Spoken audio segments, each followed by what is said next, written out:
I did brujeria on my mom. The way I heard this story and like at one point was on the girl's side who did brujeria on her mom. Just wait until you hear the story. Do not judge me. So this girl's name is Tanya, and she says that sometimes the biggest betrayals come from the people who are closest to you. She now lives in Matamoros, which is like minutes away from where I am, but she says that she had to move there because of something that happened to her. So about a year ago, she lived in Monterrey, and she was living in a house with her mom, her little 9-year-old sister, and the guy who she was together with. She explains that even though they all lived together, it wasn't like a really small house. It was big land with a big house. Her and her man had their own room, so did the mom and the sister. They were not living there for free. Her and her boyfriend both worked, and she worked like the 9 a.m. to 2 p.m. shift. Her boyfriend worked the 2 p.m. to 9 p.m. shift. She explains how her relationship was really good. She was completely in love with this guy, and he was completely in love with her. However, everything changed once they started living in their mom's house. They were so loving towards each other. Like, he would buy her gifts, he would just be really sweet with her. They even shared their own phone passwords with each other. And then from one day to another, he just wanted to fight with her about everything. He didn't want to cuddle her. It was like if she was his enemy. By this point, she started to think that he was cheating on her, and she thought that maybe it was a coworker or somebody he knew from school. So she just decided to go through his phone. She waited until he was in really deep sleep, and by then it was 3 in the morning. So she quietly gets his phone, puts in the password that he had given her, and she realized that that password did not work anymore. She was pissed off, and she almost woke his ass up because obviously something was wrong. But then she remembered that she could use fingerprint to open up that phone as well, and that's exactly what she did. She went into his text messages and there was nothing. She went into his Facebook Messenger, and she said that there were conversations with like friends, girlfriends, but they were normal. Nothing crossed the line. She went into his Instagram and there was no messages there either, and it was until she went into his WhatsApp. There was a few messages with a couple of women in his WhatsApp, but none of them like crossing the line or weird or him cheating. She started to scroll down the numbers that, he had been messaging with until she saw a very familiar phone number that belonged to her mom. The phone number was not registered, like it wasn't under her mom's name or like a different name. It was just a phone number, and obviously she remembers her mom's number. I think my mom's number is the only one I have in my head right now as well. In all honesty, she wasn't even gonna open up that conversation because obviously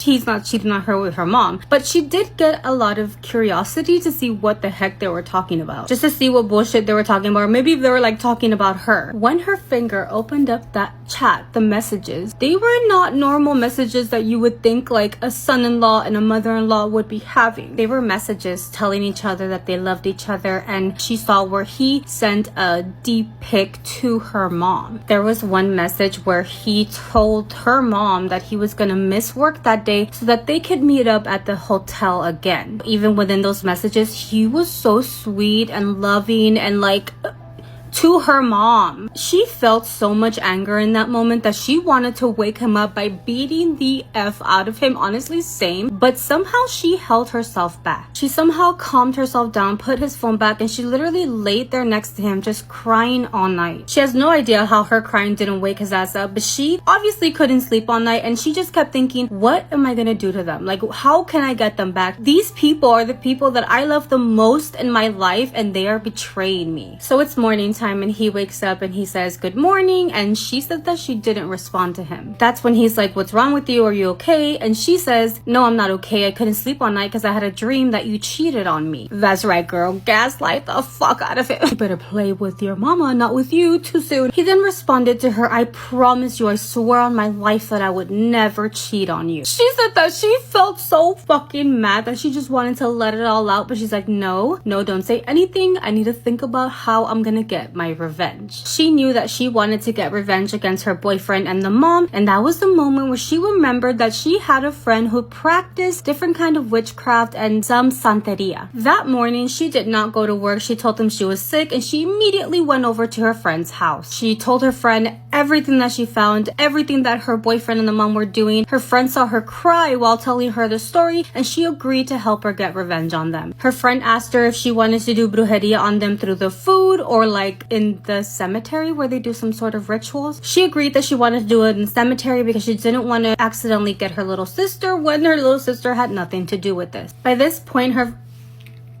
what, bitch, why are you blinking? By this point, her friend asked her, are you sure you want to do this? And she said, fuck, I'm not sure. I'm so confused. Maybe my emotions are getting the better of me and I shouldn't do this. So give me time and I'll get back to you. And she ended up just going back home without doing anything just yet. When she got home, she accidentally stumbled upon her boyfriend's phone that was unlocked. He was in the shower and she thinks that maybe he was doing something and then put the phone down and went in the shower. But she is in front of that phone and it is unblocked. And she's like, let me go through it again. She went into the WhatsApp to see the conversation with the mom and it was deleted. Yeah, nothing was in there anymore. So she ends up going to his camera, the gallery, to see the pictures because obviously if he took a picture and sent it to the mom, the picture would also be in the gallery. And this is where she stumbles upon something just worse than what she had seen before. I'm gonna get a little graphic because I just want you guys to know what she was feeling in that moment, okay? On his gallery, there was a video, and in that video, her boyfriend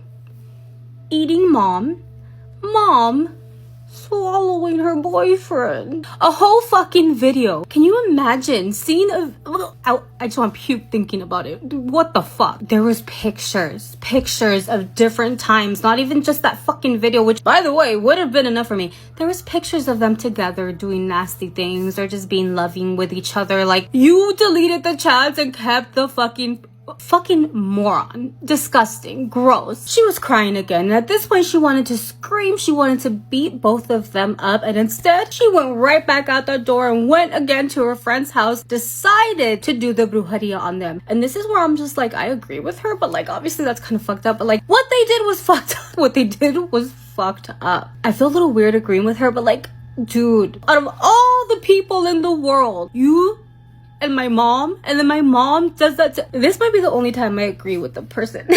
Her friend obviously talked to her about the consequences of doing the brujeria, and at that point she did not care. Obviously she was mad. She had just seen the most disgusting thing she could ever see, and they proceeded with the ritual. I'm gonna skip over the process of doing this ritual because obviously they give you all the fucking details and I'm not about to give that to you guys. Yeah, no, that feels really irresponsible of me, but basically her friend tells her that she has to get all the stuff needed for the ritual, and once they finalized it, they had to go back to the cemetery and do something, and she did every fucking thing. I'll tell you a little part of what the ritual was, and she even had to use her own urine to do this. At the end of this, she had to go to the cemetery, but by this point it was really late at night and she didn't want to go to the cemetery at nighttime. Also, she didn't want to go home. She ended up staying the night at her friend's house who was gonna do this work, and in the morning she went to the cemetery and finished the job. Now, even though she herself did this to them, she was still super anxious and mad and like just curious about what kind of hell they were gonna have to pay. She went home and she waited for something to happen, and nothing happened that night. Actually, nothing happened for the next few weeks either. She obviously goes to her friend, and her friend's like, this is not gonna happen overnight. This is gonna take time. You need to just be patient. However, by this point, a whole month had passed since she did the work, and she had already lost faith in the brujeria that she had done. But even bigger than that, she was already tired of playing along with her mom and her boyfriend. She was sick of being in that same house with them, so she really needed this to start happening ASAP. 2 months after the brujeria was done is where everything started to happen. Her boyfriend, by the way, or should I say ex-boyfriend,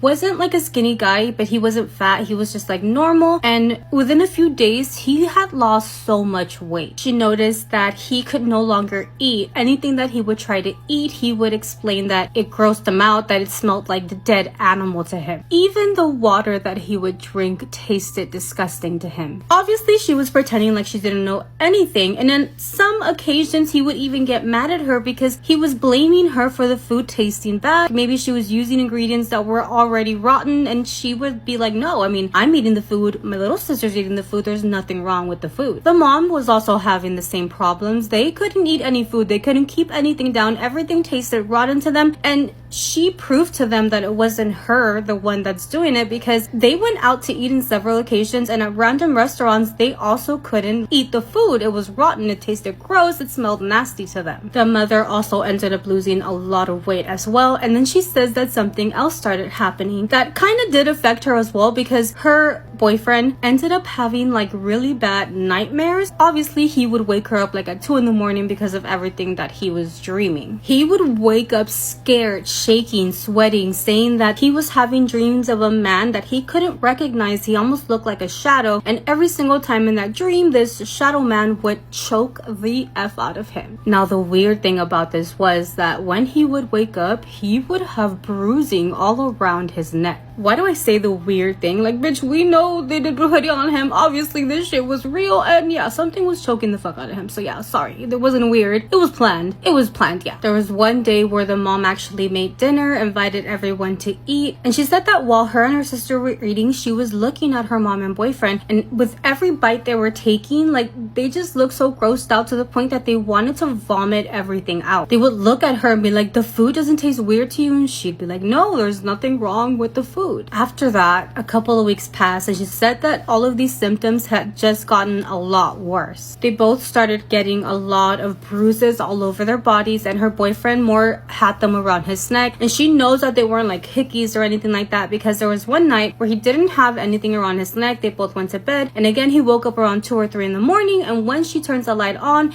there was bruises all around his neck. Obviously, the mom and her boyfriend ended up going to the doctor, and the doctor tells them that they're malnourished. Hello, yeah, they definitely are. They had both lost so much weight, they weren't getting enough rest. The doctor basically said you need to go home, you need to rest, and you need to eat. 2 things that they couldn't fucking do. Her mom ended up losing a lot of her hair, like in chunks. Literally, all you saw was scalp. She got to a point where seeing both of them going through all of this, you know, her mom losing hair, getting skinny, being bedridden, she started to feel really bad for both of them. This bitch has to be a Cancer, because same. That would be me, same. She felt so bad, so guilty, that she was regretting everything she did, and she did decide to give them both a second chance. She decided that she was gonna go through her ex-boyfriend's phone again and see if they were still talking, because at this point they were both going through hell. She's like, there's no way that they're still talking, still cheating. So she went through the phone and she found more text messages between dude, what the fuck? Text messages, photos, videos of them still hooking up, even though my mom is bald, boyfriend is skinny. They both cannot eat food, I guess. They cannot eat food, but they could eat I'm sorry, not sorry, but what the fuck? Like, she literally was like, there's no way they were doing anything. They couldn't even get out of bed. Oh yes, they fucking can, and they were. Obviously, seeing all of this, she is angry again. She is pissed. Obviously, that night she couldn't sleep, she couldn't rest, and she was like, they're both just gonna have to rot until they die. Weeks would pass, they got skinnier and skinnier. They ended up having to go to the store to get new clothes for mom and for the boyfriend, because the ones they had didn't fit. They would go to the doctor would send them right back saying, you have to eat, you have to rest. Shit was getting crazy. The 3rd time they did go to the hospital, they sent them back with suero. I don't know how to say that in English, and I'm too lazy to look for it. Somebody leave it in the comments. He would have worse nightmares. He would literally wake up crying to her, saying, why does this man want to attack me? Why does he want to choke me? I wonder why. The mom by this point was bald, like all her hair had fallen off. She was bedridden, and she would explain that she could see the shadow man inside of her bedroom. She explains how her mom was starting to like lose it a little bit, and that her fingernails at this point were coming off. Their teeth started to fall out of their mouth as well. So after a year of her doing this brujeria, she says that the mom was the first one to fall. She basically was 100% bedridden at this point, and she knew that her boyfriend was coming soon after. It was at this point where she decided that she wanted to talk to her friend to see what they can do. She explained to her friend that it was enough, that she had gotten her revenge, and that she just didn't want to see them die. Her friend did explain to her what she had to do in order for everything to stop, and she did everything. She ended up going and taking things out of the cemetery. It didn't even end there. She said that her friend still had to do what she called a brujeria purge, because it had been a year of everything happening to them. So in order for it to stop, she was gonna have to do a lot. She didn't know what all her friend had to do, but she knew that she was gonna do it. And the surprising thing was that it actually started working. She could see within days of her doing this purge that they both started to eat again and started to be able to drink water again. She remembers her boyfriend saying that the plate that he had just ate was one of the best meals he had had in a very long time. Within months, they all got a lot better. You know, they started to gain weight, the mom's hair started to grow out, and her boyfriend was able to go to sleep at night and not wake up with these night terrors. However, she said that she couldn't forgive them. She just couldn't get over I mean, who the fuck would get over that? Who the fuck would forgive that? I'm sorry, I agree with her. For this reason, while they were out of the house, she decided to grab her things and just leave the entire town altogether. She didn't address anything with them. She didn't tell them anything. She just basically disappeared from their lives. She says that she hopes that by sharing this story, people can understand her anger and understand what she did. She's not trying to justify anything to anyone. She does ask towards the end of this story, like, I'm not asking for you guys to judge me. I just wanted you to hear my story. But she does want to know, what would you have done if you were in this situation?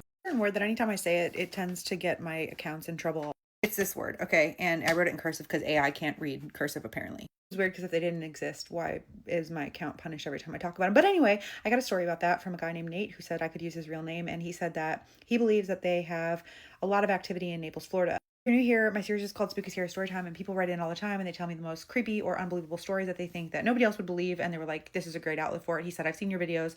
I don't know who else to tell, but I want to know if anybody else knows anything about this. It could be the ramblings of a crazy man he met, or it could be the truth. Let me know what you think. Keep in mind, this account is for entertainment only. These are all just stories that anybody could send in. I can't prove the validity of any of them. He says he graduated college in 2013, and upon graduating, him and his close friends decided that they wanted to take a fun trip just to celebrate. So his best friend's family had a condo in Naples, Florida on the beach. His girlfriend Amber, his best friend, and his best friend's girlfriend all get in the car and they drive to Naples for this vacation. For like a week. And halfway through the trip, Nate and his girlfriend Amber wake up one morning. Everybody else is sleeping and they're like, let's take a walk on the beach. Like, it's nice out. It's like 9 a.m. So Amber brings a Gatorade bottle she's going to fill with sand to bring back to her 10-year-old sister, and they go walking along the beach. He said he believes it's the Pelican Bay area, if anyone's familiar. It was a really nice day. There were some other people out, but it wasn't busy. It was a weekday, so they weren't alone by any means. But there's other people walking, and after they finish filling up the Gatorade bottle, they're like close to this boardwalk entrance to this walkway off the beach, and this man is walking toward them. Nate said he's about 6'4". This man was slightly shorter than him, closer to Amber's height, about 6 foot. He's redheaded, curly hair, dressed nice, like they thought he was just leaving the beach. Plain blue shirt, plain shorts. Nate said he didn't look distraught or like crazy in any way. Nate said he grew up kind of poor. He knows what poor people look like. He didn't look poor, but he didn't look super wealthy either. He just looks like a normal guy. Looks like he's late 20s, early 30s, and he's like beelining straight toward them, but they think he's going to divert as soon as he gets there. But he doesn't. He gets to them and he says, where are you guys from? And they're like, Tennessee. And he's like, oh, I'm from here. And Nate's like, how did you know we were from out of state? And he's like, well, locals don't normally bring bottles to fill with sand to bring back to wherever they're from. And they're like, fair enough. Her explains she's going to bring it back to her sister. They all kind of laugh about it. He's like, that's really sweet. And then he's like, do you guys have a minute to talk? Nate and Amber kind of look at each other and they're like, sure, like, we're not doing anything. And he's like, okay, well, I was born and raised here. My dad owned a jewelry shop downtown when I was growing up. I helped at the store all the time when I was a kid and in my teens. And one day we were closing up the shop and there was this weird smell that I had never smelled before. And my dad told me it was the burning Uno.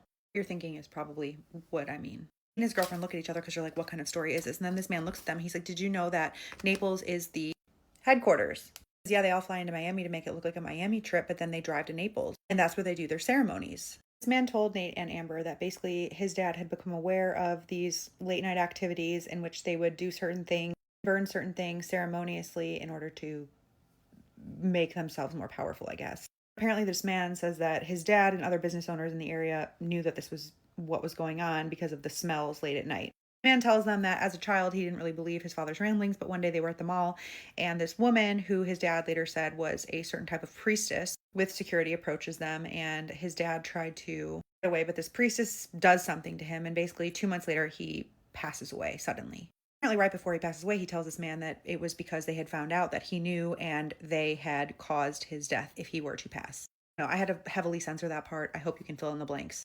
The man says that after his father passed, he was forced out of the business, his bank accounts were cleared out, and he was pretty much left with nothing. Then he says, I know how crazy that story sounds. If a random person walked up to me on the beach and told me this story, I wouldn't believe him either. But the only way that I know to get this out is by telling as many people as possible, even strangers. Amber and Nate kind of look at each other, and Amber says something like, yeah, sure, right, man. And Nate just says, I'm sorry about your dad and your life.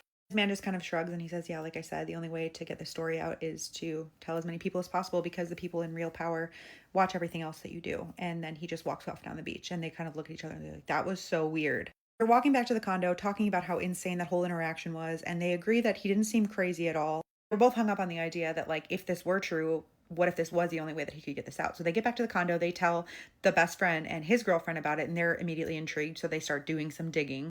It was really weird because at the time they ended up finding out that a company called This Incorporated owned the biggest building in Naples. It says, keep in mind this was 2013, so the internet was not what it is now, and I've tried to replicate this search, but I can't find the same things. I actually Googled this myself, and it is actually shocking how many companies with that name in it are in Naples. But anyway, Says he's thought about this a lot over the years. He's becoming more and more convinced that this man was like telling him some kind of truth, like something about the way that he presented this story just seemed factual, and he's never had like a firsthand account of someone explaining their perspective with this group to him. And he says nothing that he's read about online comes close to this, but he was wondering if anybody out there has any more information. Maybe this man has run into someone else and revealed more details. So that's what he's really hoping for in sharing this story. He's really just looking for any other insight as far as this man, this jewelry business, or if you know anything, if you've encountered him before. So let me know what you think. Keep in mind, take this with a grain of salt, okay? Anybody, like I said, this could just be the ramblings of a crazy man on the beach, but let me know what you think.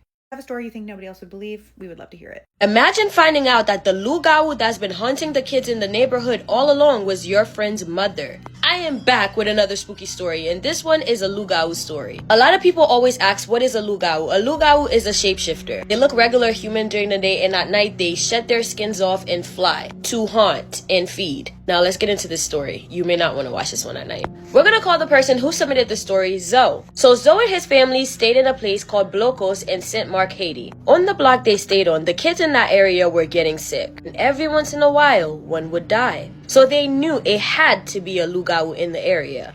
They just didn't know who it was. So Zoe had a 1-year-old brother at the time, and every time it was bedtime they started hearing meowing outside. And you know Haitian parents, when you hear stuff outside your house, you don't go looking. You just let it be till morning.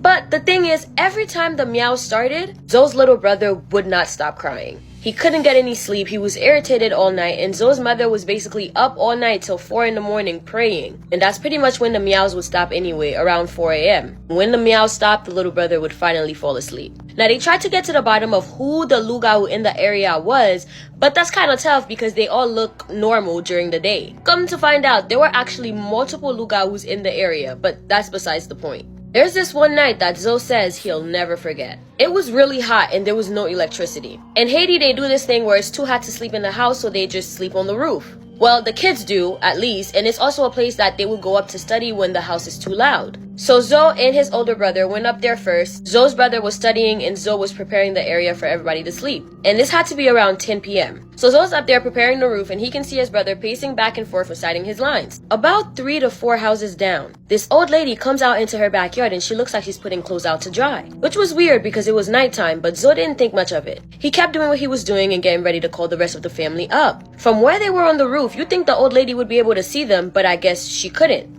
As Zoe's getting ready to go down to call his family, he reached the edge of the roof, and right there his brother was pacing back and forth. So at this point they're both facing this lady's backyard and they're getting a perfect view. Well, that's when the old lady stopped, and Zoe said, I shit you not, she opened her arms like someone about to fly or something, and out of nowhere flames started forming behind her. It looked like it was coming from her, and it was really bright. And when his brother saw it, he yelled, "Way!" I guess it spooked the old lady because she didn't know that anybody could see her. So she took off flying, but she flew wrong and hit a tall, just that metal sheet that her roof was made of. And it shot her right back to the ground. So at this point, Zoe and his brother jumped off the roof, ran inside to tell everyone. About 15 minutes later, they went back out to the rooftop to look. By the time they got up there, the old lady was gone. And he said, well, we all slept on the roof anyway because LOL, we really weren't scared. Well, when everybody woke up the next day, Zoe got to thinking, wait a minute, he knew that old lady. He realized the house that she came out of was his friend's house. It had to be his mother because for such a young guy, his mother was really old. And Zoe said, I shit you not, a few hours later, he saw an old lady coming out from that same house, completely bandaged up. She was wrapped up everywhere. Her head and her left arm were wrapped up and she was limping really bad. Later that day, Zoe asked his friend, we're gonna call the friend Steve. Zoe being messy gonna ask Steve, what's wrong with your moms? And Steve said, she was out back hanging clothes last night in the dark and she really couldn't see. She tripped over something back there and really hurt herself. Zoe says, shaking my head. Zoe said till the day he left Haiti, he never told Steve what he saw that night. And Zoe says that he doesn't think that he ever knew that his own mother is a lugau. And also Zoe says, why are lugau so damn ugly? I've never seen a good looking one. Wow. Thank you so much for submitting this spooky story. I am gonna tag him down below because he actually doesn't want to stay anonymous. If you have a spooky story that you want me to tell, feel free to submit it to me right here on TikTok or DM me on Instagram. Please do not email me. Like I say at the end of all of my videos, I love you, my abducted humans, from your favorite Haitian homegirl. Let's read a story that one of you guys sent in. If you're new here, I'm Krista, and on my account, we talk about weird events, paranormal story times, and everything in between. So if you're interested in that genre of content, be sure to give me a follow. This story was sent in by Hani. I swear that everything I'm about to tell you is the truth. I'm from a very small village with a rich history in East Germany. English is my third language, so I apologize for any mistakes. When I was 12, I moved back there to live with my grandparents since my mom's boyfriend kind of hated me. My grandparents had built the house themselves around the time I was born. Not long before that, they had lost their oldest son, my uncle, in a car accident at 21. I'm mentioning this because I feel like it could tie into what happened. Our Saturdays always looked the same. We would drive into town for grocery shopping and then go home and have afternoon tea. That Saturday, I wasn't feeling too well, so I stayed home and started making coffee, tea, and put out some biscuits. Our back door is connected to the garage, where usually my grandpa would park the car and then carry the groceries inside through said back door. The layout of our house is done in a way that makes it essentially impossible for someone to get to the hallway from the back door without me noticing while I'm in the kitchen, unless maybe they're tiptoeing. I was preparing tea. We had this old water boiler that I was using, and I was standing in front of it, waiting for the water to boil. Then I heard my grandma call for me. I was surprised because, as I said, it's hard to pass by the kitchen from the back door without being noticed, but I reckoned she'd used the front door while my grandpa was still in the garage.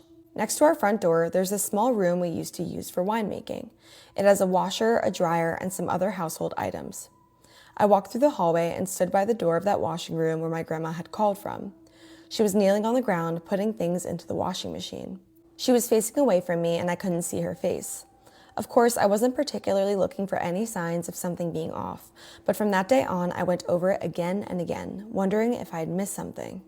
We had a short conversation. I told her I didn't notice them returning and said I was still preparing tea and coffee since I didn't think they'd be back soon. She didn't face me and kept working on the wash, but I'll try to translate what she said as accurately as I can. It's okay, love. You still have time, so much time. I wasn't even processing what she said because a second later I heard a loud noise from the kitchen. I can't really describe it well. It was just a weird bang sound. I ran to the kitchen thinking that obviously my grandma would follow. I wasn't scared, I just wanted to check what the hell was going on. The water boiler I was talking about had just kind of exploded. It was broken, the hot water was all over the walls, on the ground, and all around. A piece of the boiler was in the corner of the room. I remember it being on the biscuits on the table as well. I didn't say anything, just turned around to look at my grandma that I expected to be right behind me, and she wasn't there. She hadn't followed me. I ran back to the washing room, and she wasn't there. I opened the front door and she wasn't there. I went out to the back door into the garage and she wasn't there. Neither was my grandpa nor their car. All I can say was I was thoroughly confused. I wasn't scared or anything. I was just confused where they had gone. And the electricity was out too. It was like 20 minutes later when they both came back, through the back door this time. I immediately ran up to my grandma and I asked her where she had gone and why she left so suddenly. She had no idea what I was talking about and she was just as confused as I was. Grandpa fixed the electricity and we cleaned up the kitchen. I tried to tell them what had happened to the best of my abilities. They just sat there and looked at each other. My grandpa carefully explained to me that they hadn't been home yet. They had been on the way back for the last 25 minutes, but they hadn't been in the house for like 2 hours. I was entirely sure I had talked to my grandma, seen my grandma. I swore up and down, just like I am now, that I saw her, but they assured me it wasn't her. She hadn't been there. I think the fact that my grandparents were entirely calm about this put me at ease somehow. I asked why they're so calm about this. My grandma said they know I'm not lying, but neither are they. It's simply not surprising. She's just glad I'm okay. Well, it was surprising to me. As a skeptic, it's a little hard to share this story. I've been telling myself all my life that I must have been hallucinating or something, but it sure would have been a very convenient time to be hallucinating, wouldn't it? I do wonder what you and your followers make of this. Had I not followed my grandma's voice, I would have stood right in front of the water boiler when it exploded, and I think maybe my grandma was calling me so I wouldn't be in the kitchen when it did. I don't know what exactly happened that afternoon, but I'm thankful. This could have ended so badly. We replaced all our kitchen appliances since they were all from the same set so that toaster doesn't catch fire the next day. I kept thinking about what my grandma said to me. I still wonder who or what, if anything at all, protected me that afternoon, and I'd love to hear people's ideas. I have a second similar experience that ties into this quite strongly, but this is what happened on that day. Thank you so much for reading. Thank you so much, Hani, for sharing this. This is a crazy story. I would have to say this is probably an instance of a mimic. I found an example on Reddit of someone having a similar experience with their mom, and all the comments are basically saying that it is a mimic spirit. I didn't know that mimic spirits could be physical entities, but I think my best guess would be probably a mimic spirit for sure. Thank you again, Hani, for sharing this with me. And if you have time to send in that second story or any more details you have about this, please comment them or message me because I am very, very interested in learning more about this experience you had. And with that, I will see you guys in the next one. Well, what's up, mama? Long time no see. Hello, my Facebook friends and my son. TikTok friends. Been a while. Okay, you was just telling me about how, off the movie The Mummy. You remember the movie The Mummy? Yeah. How the little beetles, how them little beetles was in that movie. You said you had one of those little beetle jewels. I had a necklace with a beetle. I did like a little beetle bug. It was silver because I love silver. And I had it around my neck. And my older brother, the one that do voodoo, but he's do the voodoo stuff back in the day, and he had saw it around my neck, and he know about stuff. And he told me, he said, get that off your neck. Right now, get it off. And I'm like, get it off my neck, but I paid, well, I didn't pay as much for it. I paid like $7. Well, you got it from I got it from a thrift store. a thrift store? And he said, I don't care, get it off your neck. Get it off your neck right now, you need to take it off. And he almost pregnant, took it off my neck. And I took it off my neck, and Why he say take it off? he said, because it was evil. He said, you need to get this off your neck, and I don't care, wrap it up in something. And so I went to get some toilet tissue. He said, no, get some cloth. And I found something, cloth, and I wrapped it up in there, and I put it inside a bag, and I was gonna throw it in my trash can. He said, no, take it outside. Take it outside to the dumpster. Put it in there, and let the trash man get it. And and I'm asking him, and I'm like, but why though? He said, I'm gonna tell you that thing that you just purchased is evil. I said, how you know? He said, I know about stuff like this. He said, don't never bring nothing. He said, I'm not gonna say, like he was saying. He said, people shouldn't go and buy stuff like statues, like African statues, and like Buddha statues, and all the different kind of statues like that. He said, people should never purchase nothing like that and put it in their house because that stuff, it accumulate evil spirits. Yeah, it could have something attached to and it. So he told me, he said, if you got anything that's in your house that's like African stuff, all kind of any kind of Oriental stuff. Yeah, like statues and stuff. Yeah. He just said, don't bring it to your house because that stuff, it can attract evil spirits. You don't know what's attached to it. Yeah, and so he told me, he said, if you gonna wear jewelry, he even told me about the cross, about the Christian cross. Yeah, the straight, like the cross, and it might have diamonds in it, and maybe just a plain cross. He said, if you're gonna get a cross, get the cross that got the hump over it. Because I got two of those. The cross that got the hump over it, and the like the, what you call those crowds?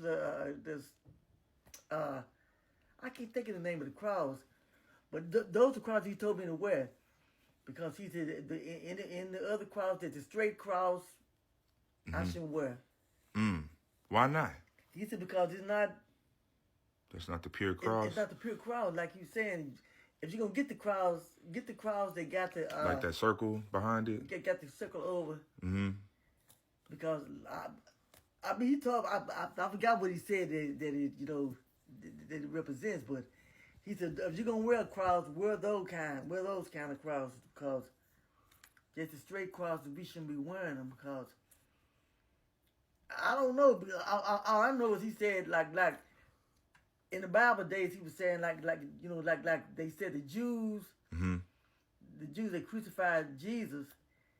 He said you got a lot of people thinking it's the white Jews that crucified Jesus, but he said mainly it's the black Jews, the ancient Jews. I heard about that too. He said our own peoples, the ancient Jews, the one that crucified him. Wow. I need to tell you guys this ghost story. I am convinced there's a ghost in my house.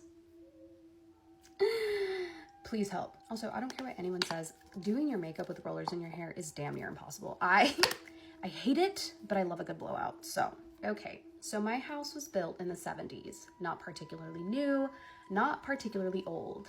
We moved here in the early 2000s, so I don't really know any of the history behind it. Is that easy to find out? In the house that I grew up in, where I was haunted as a child, I've tried to look up the history of the house, and I can't find absolutely anything. Is it easy to find that information? If it is, where do I look? Where do I go? We've always joked there are ghosts here.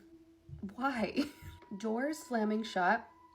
Okay, hate that. Creaking and things randomly disappearing has always been blamed on ghosts. What else would you blame it on? The wind? The wind does not carry your things and put it somewhere else. The creaking and the door slamming, sure, but the things disappearing is not the wind. But around 5 years ago, it started becoming a tad more aggressive. See? You guys were joking, you made it mad. Sounds of light footsteps in the hallway and scratches from the second floor. No, scratches are like one of the easiest things that can be explained away, okay? You can say that you have animals living in your walls or whatever, but when that's not the case, when it's not animals, I think that is just, that really creeps me out. Like, to my core, that really creeps me out. We have no rodent problems. Right, gotcha. No, gotcha. Right. Then one day, around 3 to 4 years ago, I was home alone sitting in the living room. Why? Why do you have to be alone? Why did you have to be alone? If you're hearing scratches, buddy system at all times. I was sitting in the living room when a loud bang happened from the second floor.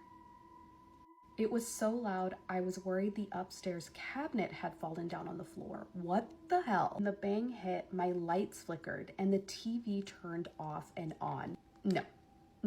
I really hope that the next sentence that I read is I ran the hell out of that house so fast and didn't go back in until I had somebody else with me. If that's not the next sentence, we're gonna have a problem. I could feel the shake all the way from downstairs. I went up. Okay. They went up. Of course. I went up to check what had happened, and everything seemed the same. Nothing being amiss, after you heard the loudest bang of your life that made the lights flicker and the TV turn on and off. This has happened several times. At what point do we wrap it up? At what point do we say enough is enough? I think, we're good. Please no thank you. This has happened several times and is almost entirely identical. A loud bang, a shake, flickering lights, but nothing happened. What makes it way worse is you can't hear it when you're upstairs. You can only hear it when you're downstairs? What? I've been called on my phone to stop slamming the doors so hard when I'm laying silently in bed. Oh no. In the past year, I've started seeing ghosts. I might have just imagined things, but at one point I saw a toddler sleeping in my brother's. I'm out. We're done. At one point I saw a toddler sleeping in my brother's bed. I saw her very clearly. She was young, long blonde hair, and her arm hung over the edge of the bed. When I approached her, she disappeared. I'm not even trying to be funny. That is probably one of the scariest things that I've read so far from doing all of these ghost story videos. A few weeks ago, I encountered her again. I was home alone. Why are we still alone? Why are we still staying home alone? I was home alone when someone knocked on the door. I was a bit confused as I wasn't expecting anyone.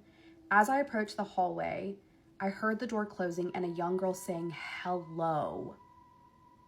Like she had just come home and was announcing her being there.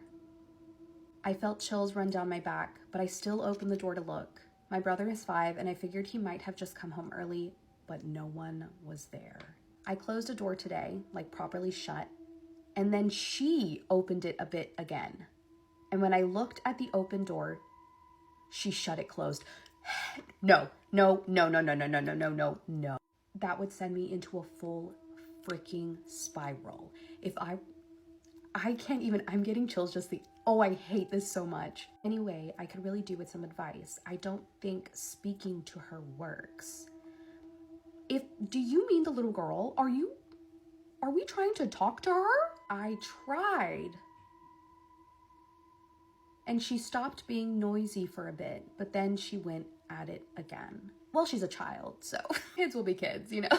If you've been here for a little bit, you know me and creepy children just do not mix. Ghost children and me, absolutely not. People love to say that kids just have wild imaginations, but this guy swears that what happened to him as a kid was very real. So this man, who is 27 now, tells a story from when he was a teenager still living at home. His dad had a friend stop by. We're gonna call this guy Brad. So when Brad gets to the house, this kid has a really off feeling about this guy. He said he didn't really know what it was at the time, but he definitely felt really weird about him. So upon being introduced to him, this kid right out just said, "Do you believe in werewolves?" Which, thinking back, was a really random thing to ask, but it was just something that popped into his head. And he just goes, "Yeah, I believe there are some out there." And then he just smiled with a really creepy smile, and he came in the house. After Brad and his dad catch up for a while, Brad goes to leave, and the kid was sitting out on the front porch. And as Brad gets about halfway from the front porch to his car, he turns around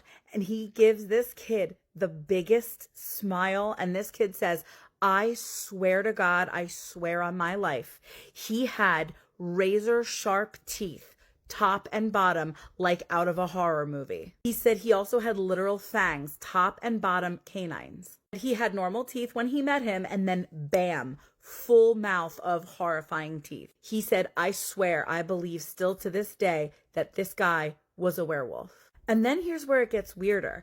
Anytime, even to this day, he brings up the friend Brad to his dad gets really weird and like laughs it off. He also says, "Just leave it be. Don't ever try to go looking Brad up, or werewolves for that matter, because you might find yourself in a situation you can't get out of." And he goes, "That's really weird of my dad to say to me, right?" He says he just can't get it out of his head, and he says this is always going to stick with him. So what are your thoughts? Just a wild imagination of a kid or something deeper? Let me know in the comments, and definitely follow for more creepy story time. Let's read another scary story that was sent to us. I have 3 separate spooky stories to share. Story 1. For background, as a child, I lived in a relatively new home. It was dated, but not old enough to have many previous owners. My family has always hosted Thanksgiving because we have a home on the larger side with enough room to fit 30 people. One specific year, when I was about 3 years old, one of my older cousins stayed with me in my room. I had a crib and she had a sleeping pad on the carpeted ground. This is all from my cousin's POV and how she described things to me now that I'm much older. She said that throughout the night, she had woken up on and off to hear thudding, as if heavy cowboy boots with spurs were clicking as they went up and down the hallway at least 15 times in a row. She could hear chains clinking and the continuous walking throughout the night, and was obviously sketched out but chose not to get up to face whatever was making the noise. Following this, she shifted in her makeshift bed and felt her ankles being grabbed and felt herself being yanked towards my crib, as if something was pulling her underneath my crib.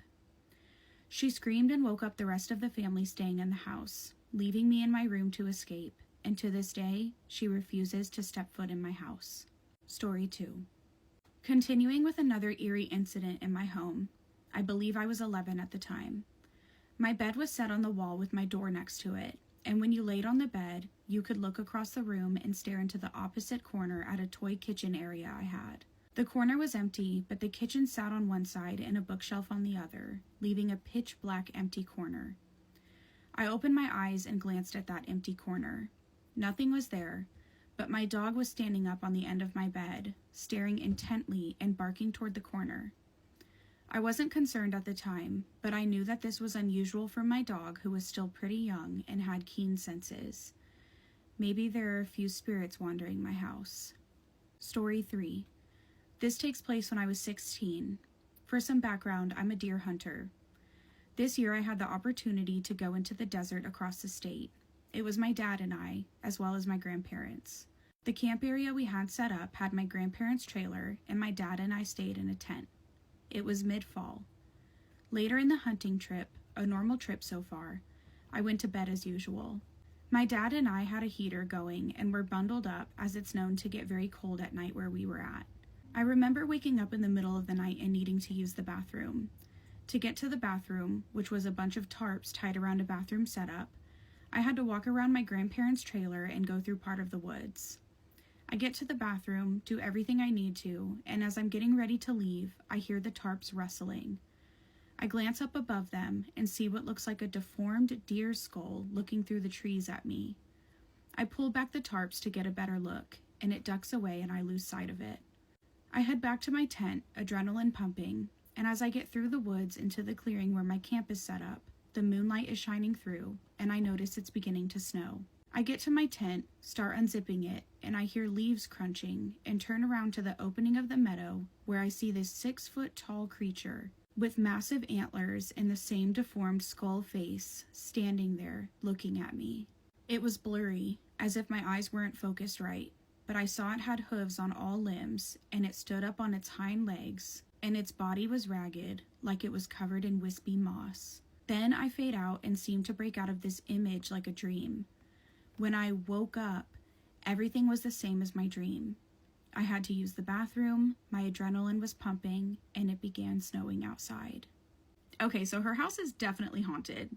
But circling back to the creature in the woods, was it all a dream? Did it really happen?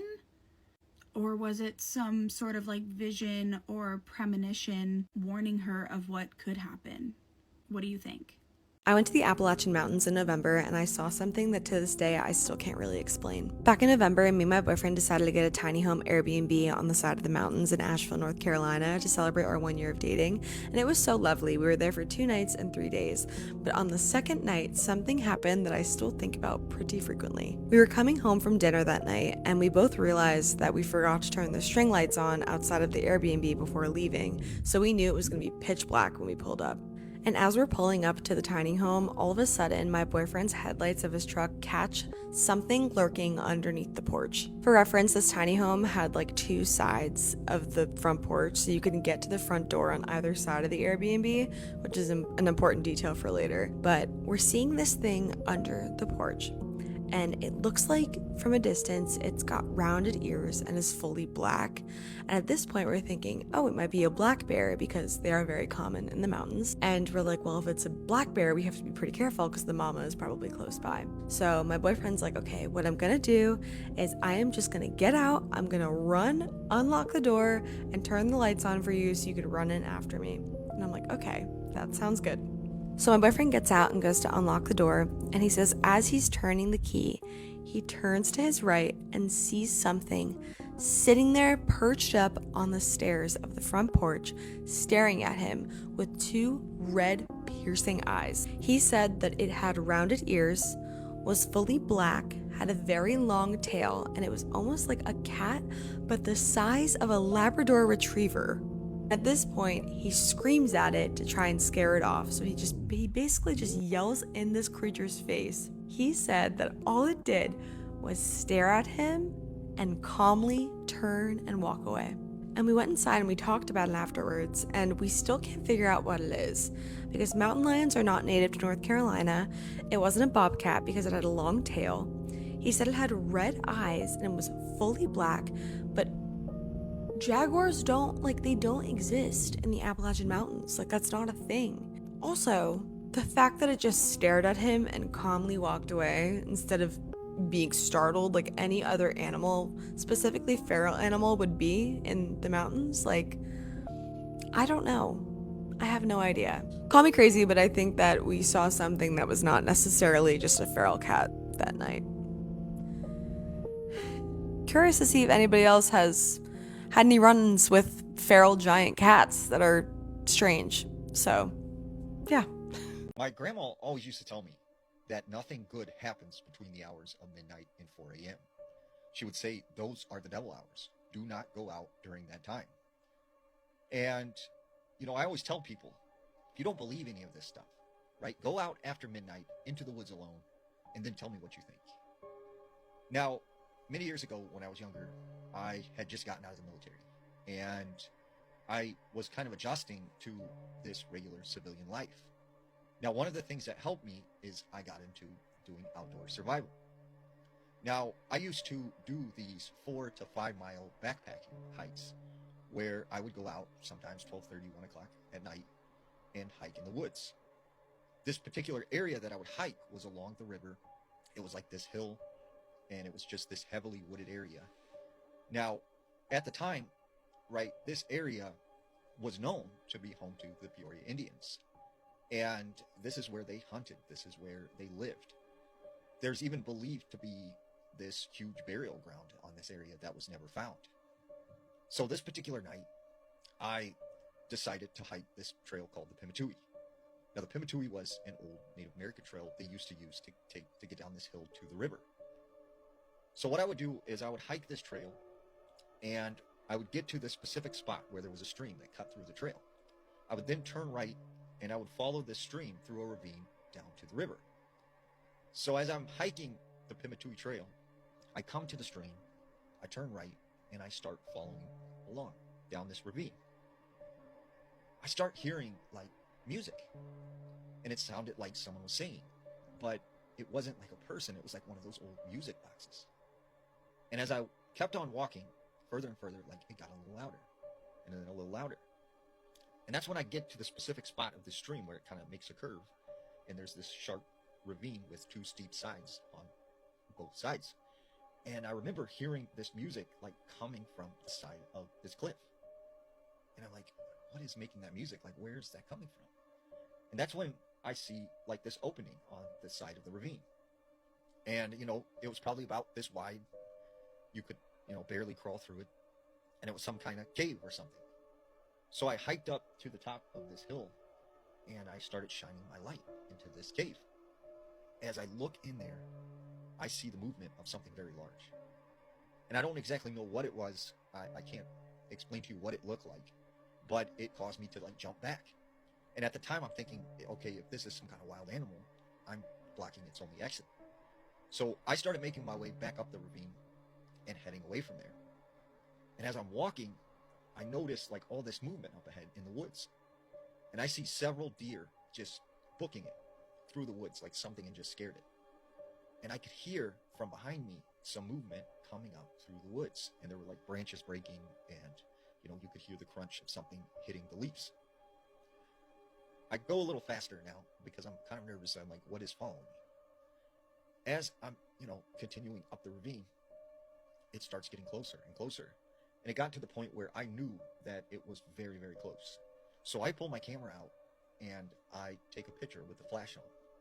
And when that flash hit, I could see 2 glowing eyes staring at me. So I threw my bag down and I just take off running as fast as I can. I get to the trail, I get out of there. And whatever this was, you know, it broke off and didn't follow me.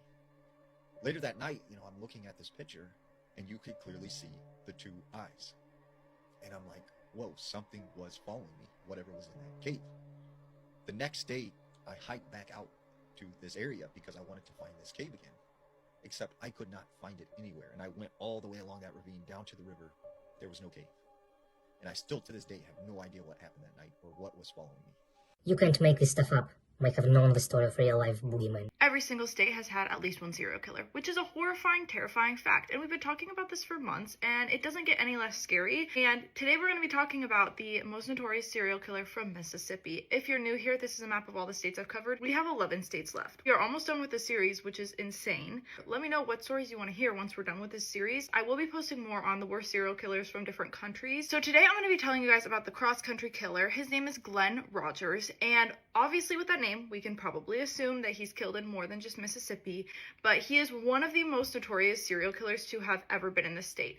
If you Google it, there is one other guy who's even worse. His name is Samuel Little. He is arguably the worst serial killer in the entire country, and I will be covering him soon because he's killed in like half the states in the US. But I didn't want to pick him for one state because he's killed in so many. But today we're going to be talking about Glenn Rogers, and he has killed in multiple different states, all the way from Mississippi to California to Florida, literally across the entire country. So he claims that he killed at least 70 people. He later recanted and said, oh, I was just joking, but like, why would you say that if you didn't do it? Especially at the point that he said this, he was already caught. So like, It's likely he killed more people. I'm just going to tell you about the people we know about. So the investigation into him and the suspicion on him all started on January 10th of 1994. So this is when they discovered the body of Mark Peters, who was 71 years old, who was stabbed to death. So before he was even discovered, he was a veteran. He lived in a cabin that belonged to Glenn's family in Kentucky.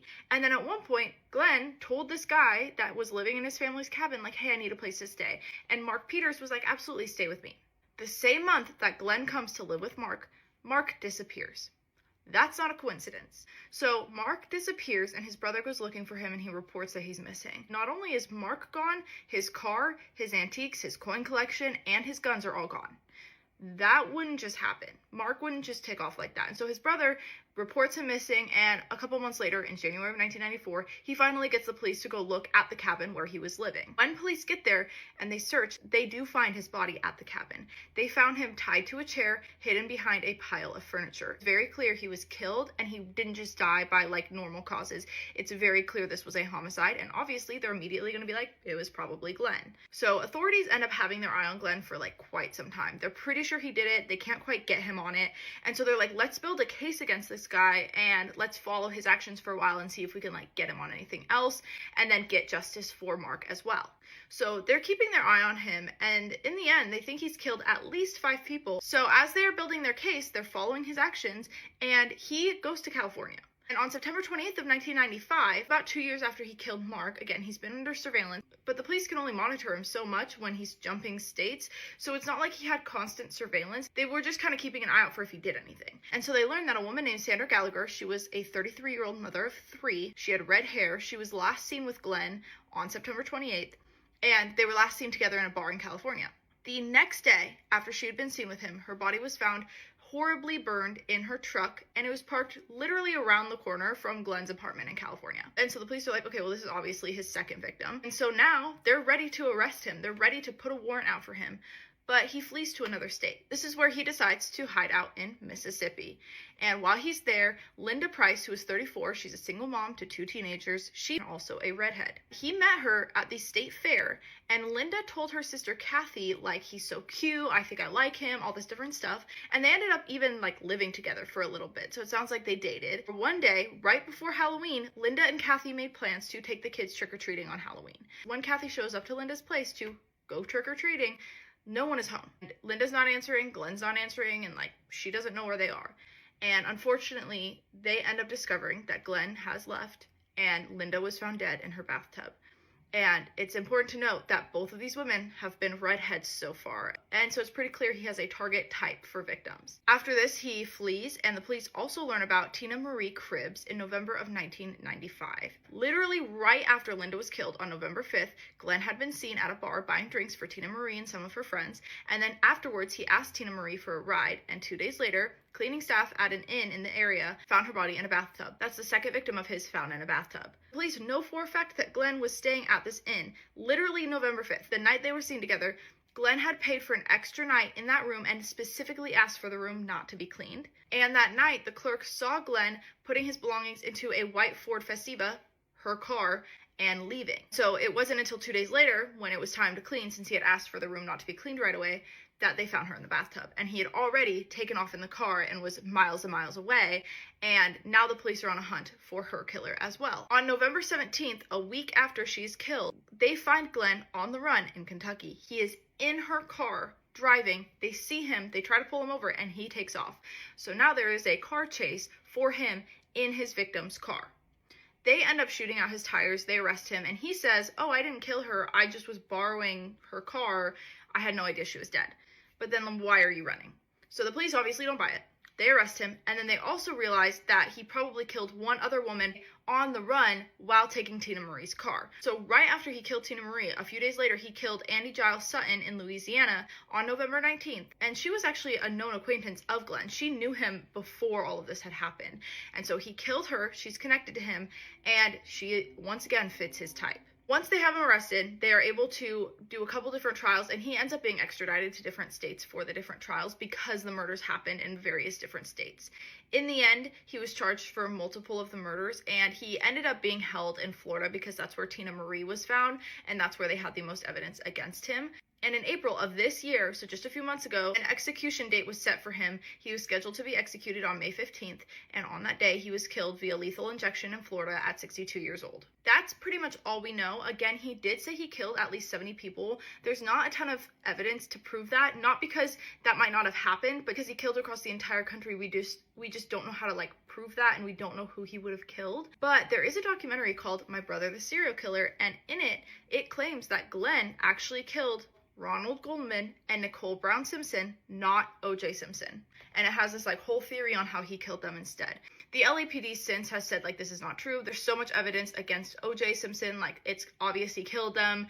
And so they've pretty much debunked this, but it is a really interesting documentary to go watch if you want to. One of the scariest things about serial killers is I really can only tell you about the victims that we know of, but they probably have so many more that they get away with. And I say this all the time. So often there are so many more victims than we know, and they're just written off to runaways, or we just never solved the crime. And so he probably killed way more people. It's pretty clear he had some experience in killing, and so likely these were not his first murders. But we do know for a fact that he killed at least 5 people, and he's one of the most notorious people to ever have been a serial killer in Mississippi. Okay, I know for a fact that I was not the only one as a child who would always go look under the bed at any hotel room that we stayed at. And this was because I'd once heard an urban legend of a couple who had spent the night at a hotel that had a really nasty smell, and later it would be found out that there was a rotting corpse under their bed. As the legend goes, that this couple checks into a room. It's often in Las Vegas, but I also have heard a Disney version. After they check into the room, they notice that there's a really bad smell. After complaining to the front desk multiple times, they can't do anything about it. They can't be switched rooms because it's either booked or whatever has happened. They cannot be switched into a different room. They finally check out after 2 or 3 days because the smell is so bad that they cannot stand it anymore. The next day, the cleaning staff goes in to clean up the room. They find a dead body under the bed. Now, this just gets scarier after you realize that this has happened multiple times. Truly, this has happened. On July 10th of 2003, a man checked into the Capri Motel in downtown Kansas City. He complained of an awful smell, complained to the front desk. They couldn't move him to a different room. He just decided to deal with it. But after 3 days, he was like, I can't deal with it anymore. I'm leaving. On July 13th, the cleaning staff came in. They did in fact find a dead body under the bed that he was sleeping on. On June 10th of 1999, a German couple checked into room 112 at the Burgundy Motor Inn in Atlantic City. They again complained of a really terrible smell. This notified the staff to the dead body that was under the bed they had slept on all night. And this is just 3 of the cases that I was reading about. There are multiple cases of this happening. I don't know about you, but this makes me not want to stay at a hotel ever again. But what are your thoughts on this? Let me know down in the comments. Follow for more spooky things. Hotel Chelsea is one of the most remarkable buildings that I've ever seen in my life. It's absolutely gorgeous, but it's considered one of the most haunted hotels in all of New York City. Hotel Chelsea is on West 23rd Street in New York. It's between 7th and 8th Avenue. The style is between Victorian Gothic and Queen Anne, and again, it is a beautiful building. The history behind the hotel is kind of strange. It was built as an elite hotel, and then later the owner tried turning it into apartments, but then he had to file for bankruptcy, and it was once again turned into a luxury hotel. As you can imagine, there's plenty of people who have visited this place. There is a ghost that allegedly roams the halls. Her name is Mary. Now, she was a survivor of the Titanic disaster, although her husband did unfortunately pass away. Now, Mary, when she made it back to New York City, was very distraught and very sad, as you can imagine. She would eventually take her own life on the 5th floor. People who have claimed to see her say that they often see her looking at herself, so she has been given the reputation of a vain ghost. Another ghost that allegedly roams the halls is that of Nadia. Now, she grew up in the Chelsea Hotel. She came from a very wealthy family, but she would eventually marry an artist and run away with him, and they had 2 children together. Now, he fell into alcoholism and left her, so she went back to the Chelsea Hotel and begged her father to stay with him. Now, he agreed as long as she provided an income and did all of the family chores. Now, Nadia was also an artist, and with all the chores she had to do and the job she had to have, this left her no time for her art, so she eventually also took her own life by jumping out of one of the windows. But now, she is not just seen in the halls. She is often seen on the sidewalk as well. She's wearing a long and wispy gown. Now, the last ghost is that of Larry, and he knows everything about the Chelsea Hotel. Apparently, people have had conversations with him, and he will absolutely tell you all about the Chelsea Hotel. But again, I don't know if any of this is real or if it's all just a legend, but let me know your thoughts down in the comments. Follow for more spooky things.